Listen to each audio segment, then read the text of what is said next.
کی گندگی اور اس کی سرانڈ، بدبو. یہ حضرت عبداللہ ابن عمر رضی اللہ تعالیٰ عنہ سے روایت ہے کہ اللہ کے رسول صلی اللہ علیہ وسلم نے فرمایا کہ جب بندہ جھوٹ بولتا ہے تو فرشتہ اس کے جھوٹ کی بدبو کی وجہ سے 1 میل دور چلا جاتا ہے. ترمذی شریف کی روایت ہے، صحیح روایت ہے. یعنی جس طرح دیکھیں اس مادی عالم کے اندر نا جس میں ہم رہتے ہیں، اس کے اندر چیزوں کی خوشبو بھی ہوتی ہے، بدبو بھی ہوتی ہے.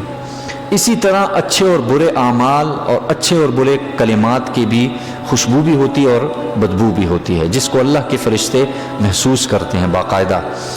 اور جس طرح ہم عطر اور پرفیوم کو محسوس کرتے ہیں، پیاز کی جو بو ہے اس کو محسوس کرتے ہیں، اور جتنی بھی بدبو وغیرہ ہے ان کو ہم محسوس کرتے ہیں، اسی طریقے سے ان چیزوں کی جو اعمال ہمارے جسم سے سرزد ہوتے ہیں، جو اعمال ہمارے جسم سے نکلتے ہیں، جو کلمات نکلتے ہیں، یہ بھی جو ہے نا یہ اس کی بھی ایک بدبو اور ان کی ایک خوشبو ہوتی ہے جن کو اللہ کے فرشتے محسوس کرتے ہیں. اور بعض اوقات اللہ کے بندے بھی اسے محسوس کر دیتے ہیں جن کو اللہ نے روحانیت اور ان کے اوپر ایک غلبہ ہوتا ہے روحانیت کا، وہ لوگ بھی اس چیز کو کیا کر دیتے ہیں، محسوس کر دیتے ہیں. تو یہ بھی ایک خطرناک معاملہ ہے. تو اللہ تعالیٰ سے دعا ہے اللہ تعالیٰ ہماری یہ جھوٹ کی جتنی صورتیں ہیں خیانت سے، اللہ تعالیٰ ہمارے معاشرے کی حفاظت فرمائے.